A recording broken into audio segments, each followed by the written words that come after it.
I finally get down to reviewing the EPOS Expand Vision 3T.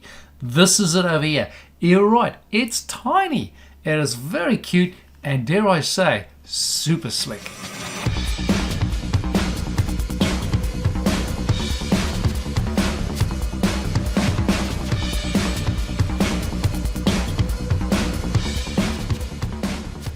So when you get into the box, open things up, what you find in there is this tiny little unit over here, which is, it's barely, I wonder if it's 30 centimeters, probably 28 centimeters. It's tiny, and it is aesthetically, it is a beautiful little product.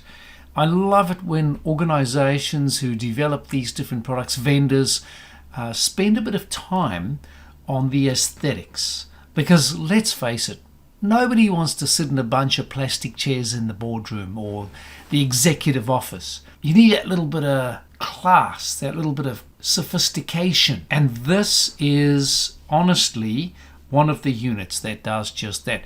I want to point out straight from the get-go that this is an Android-based MTR, team certified, of course. And it's the tiniest of the units I've come across in recent times, if not the smallest on the market.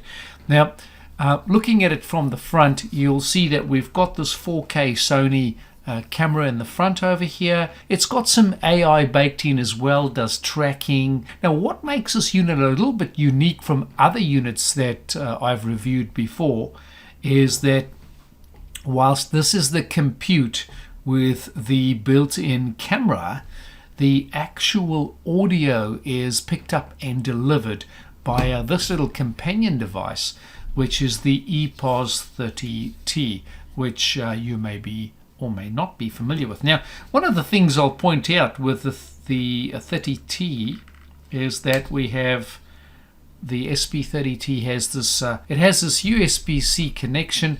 The cable tucks in nicely under the unit over here, which is great. And then, of course, it's got this little dock or little cutout over here for a USB dongle. Now, that's probably just because the mold caters for that sort of setup.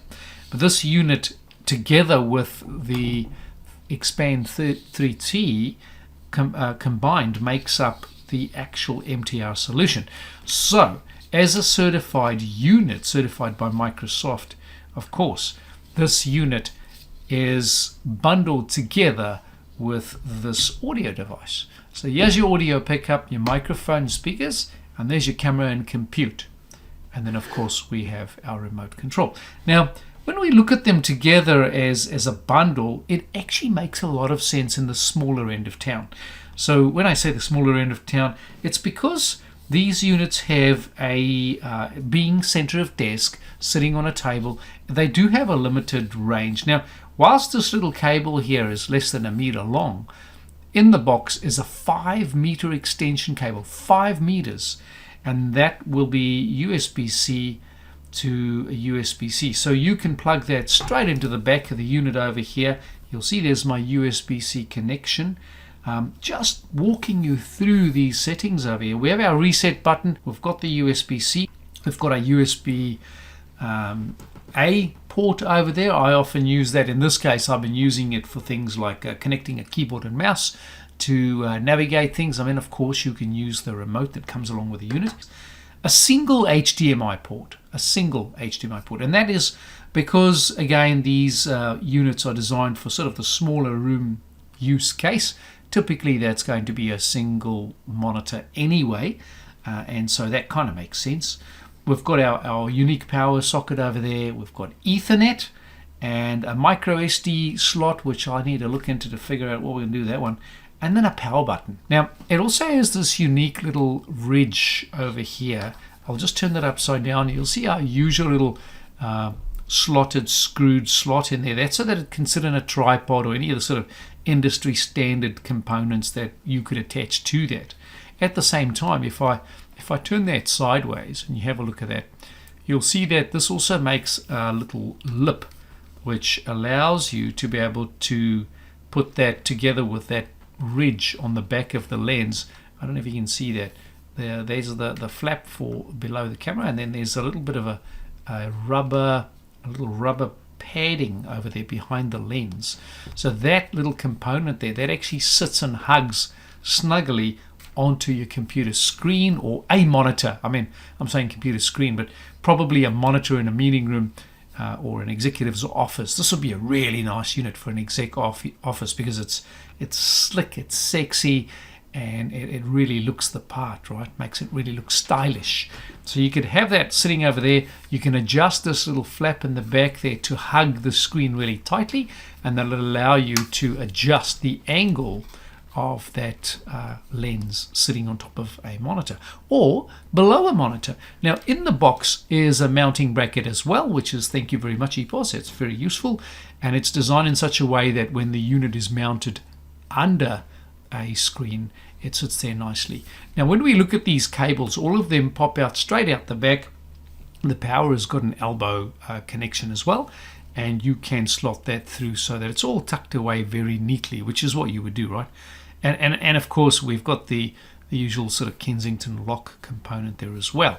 Now I'm just going to turn the unit up a little bit so you can see the top of the unit, and you'll notice there that there are two buttons. It's basically mute, microphone, and the camera shutter. Now this is a digital shutter, so that means that when you do press that button, unlike other cameras or units where typically you have a physical shutter that closes and conceals the lens, in this case it's a digital shutter. So when you hit it, it stops transmitting video.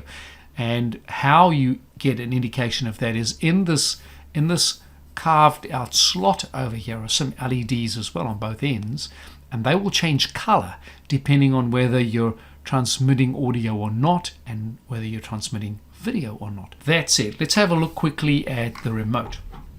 I'll just put that over there for now.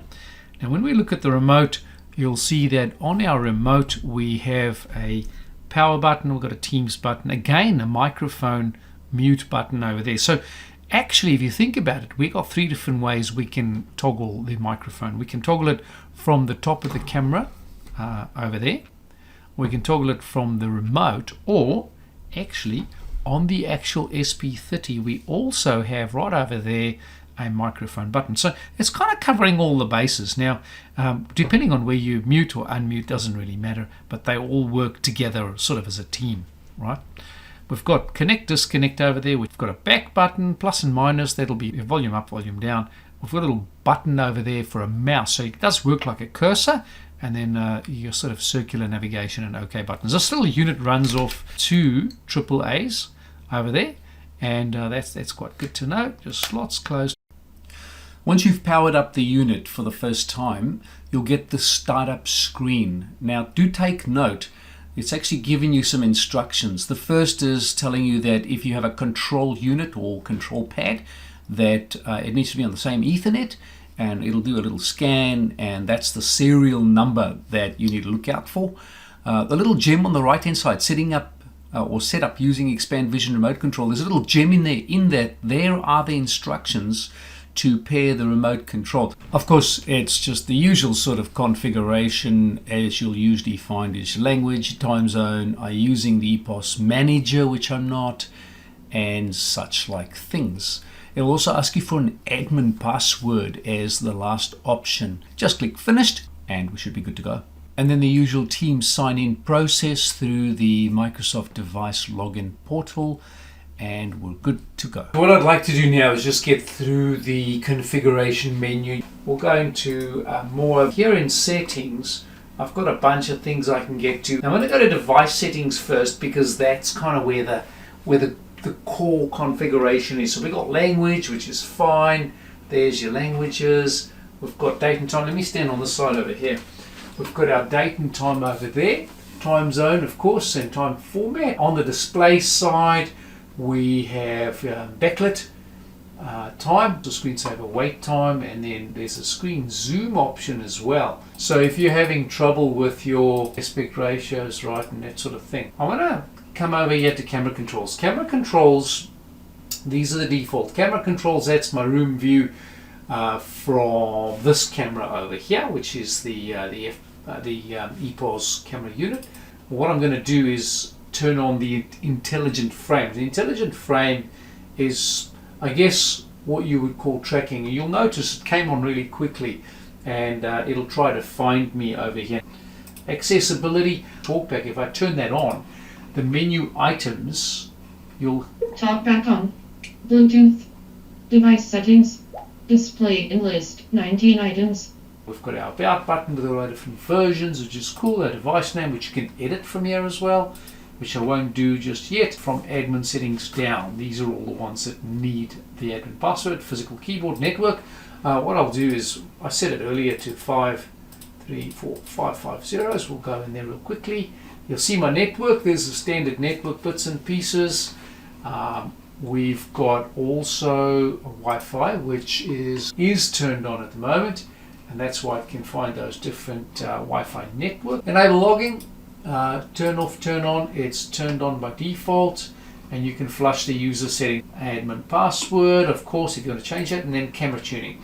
I'm going to back out of settings just quickly, and we'll come back to some of the other options. So that was device settings, where some of the options needed admin credentials. We'll come back to meetings, and so I can do things like turn on the WebEx. So I've turned on Cisco WebEx and Zoom.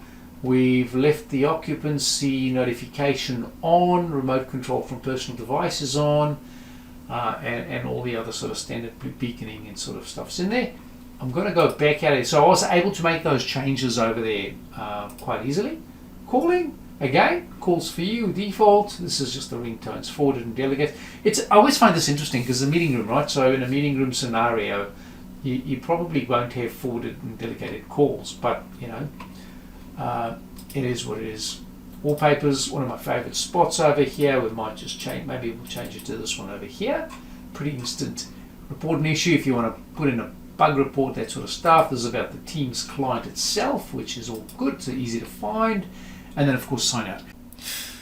Right, what we have here is my Teams desktop client. I've got my meeting over here. I'm just going to double click on that. We'll join there.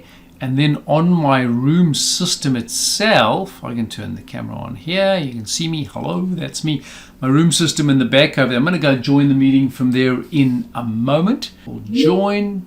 And as you can see there, I'm joined. I'm just going to head over to the meeting room itself.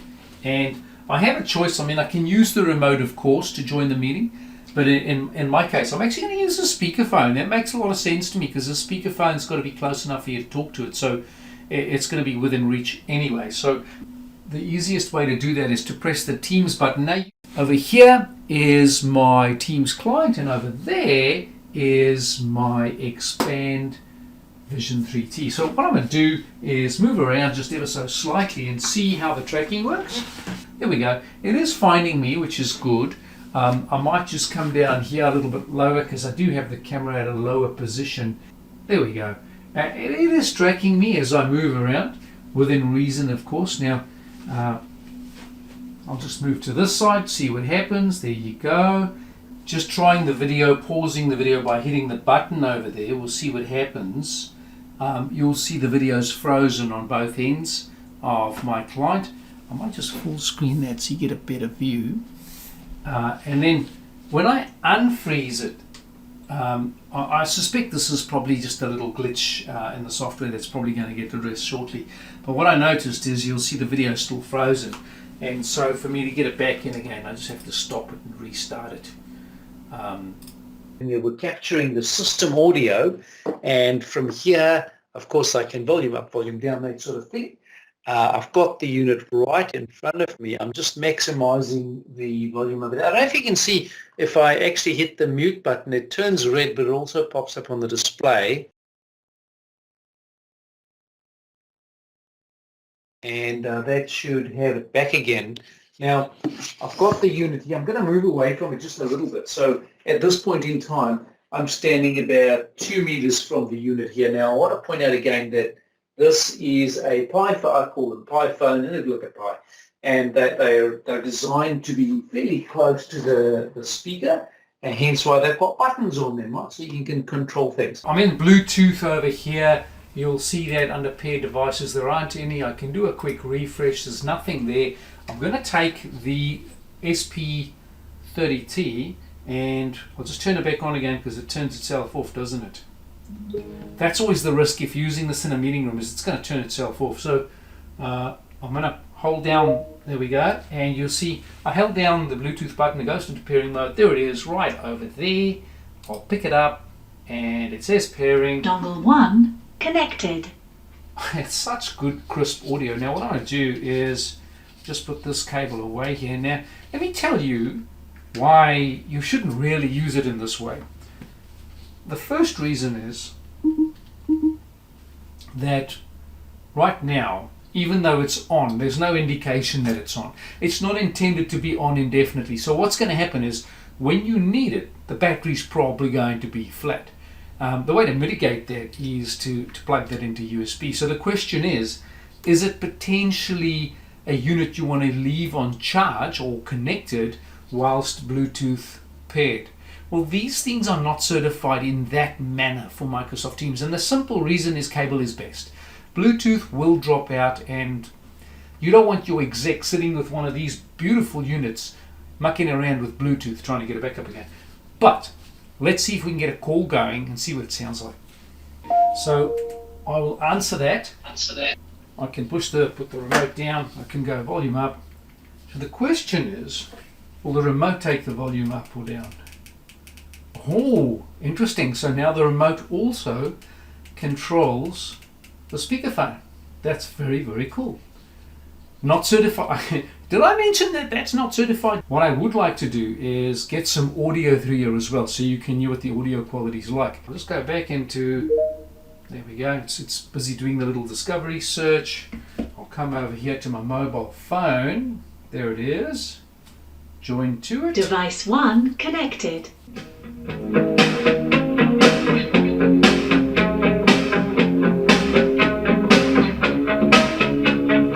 Okay, so if you happen to have issues with your remote and you end up unpairing it, you might find yourself trying to figure out, well, where is the pairing button? So when the unit starts up the first time, or when you've done a factory reset, which I've done just here behind me, you get the option to repair the remote, or at least they give you the instructions on how to do so. I'll get out of the way just ever so slightly. I don't know if you can see that there, but it says for set up using the Expand Vision remote control. To pair the remote control, it says that you are to press the back button and the OK button at the same time, and then the little LED over there will start flashing. Okay, and then you cycle the power on the unit. So let's do that. I'm pressing both those buttons over there. I don't know if you can see there, just there. There we go. The light's flashing, which means it's in pairing mode, right? I'm going to go switch that over just very quickly, get it to reboot, and it's not just pushing the power button. We're talking about actually cycling the power, right? And that's what I've just done. I've just cycled the power. Now, if you take too long to cycle the power, this little unit will fail to pair and the light will stop flashing and you'll have to start the process again. But I'm still good. We're still flashing, as you can see over there. And what's going to happen now is when the unit powers up, as part of its boot cycle, it does a scan for the remote, which is now in pairing mode. So it should find it. Let's see what happens. It should find it. We should hear a audible recognition. And then hopefully the light, there you go, the light just stopped, and we'll see a notification there. It says EPOS remote paired successfully, and we're good to go. So now I can actually use the little cursor button over there, and I don't know if you can see it moving, but it is in fact moving over there. In fact, I should be able to go, okay, there we go, continue. Okay, so what's the verdict? The verdict is that it is as good as any other MTR in terms of core functionality, in terms of the MTR on Android units. I like how compact it is. That's really nice. I like how it is a different form factor from the usual MTR on Android, where it's a bar. Those usually are bars of the microphone speakers right up by the camera, because generally people don't sit right up against the camera. They sit a little bit away. And so the smarts designed to be in bars are a little bit different. This means that you get a clearer microphone pickup because the microphone's closer to those who are in a call potentially. And the same can be said of the speaker. So you get a clearer sound just simply because the physics of it is that you're clearer, closer to the actual speaker. One of the things that stands out for me as different as well is the fact that there are two little buttons, the microphone mute and the video, I'll call it a mute button on the actual camera. I'm not so sure about those for two reasons. Firstly, if you have any thing that requires you to actually touch a camera, that you're going to get the wobble, the little camera wobble that causes people to feel a little bit seasick, which isn't ideal. And two is generally you're not sitting close enough to do that unless it's like a really, really personal space. And sure, you could use it in a use case like that, but I see it as much more than that. And then because that video mute button is, in my humble opinion, not the best positioning right there in the use case that I'm conjuring up in my mind, potentially a video mute button on the remote would be quite useful, or a just stop-start video. Now I know you can navigate there with the little cursor and the little arrow buttons and so on, but just a dedicated button, wow, they would just take it next level. All around, a really good unit, good audio, pretty crisp video. Well done, EPOS, and we're looking forward to more solutions from the EPOS tools. You've been watching In My Humble Opinion. Thank you very much. Remember to subscribe. See you soon.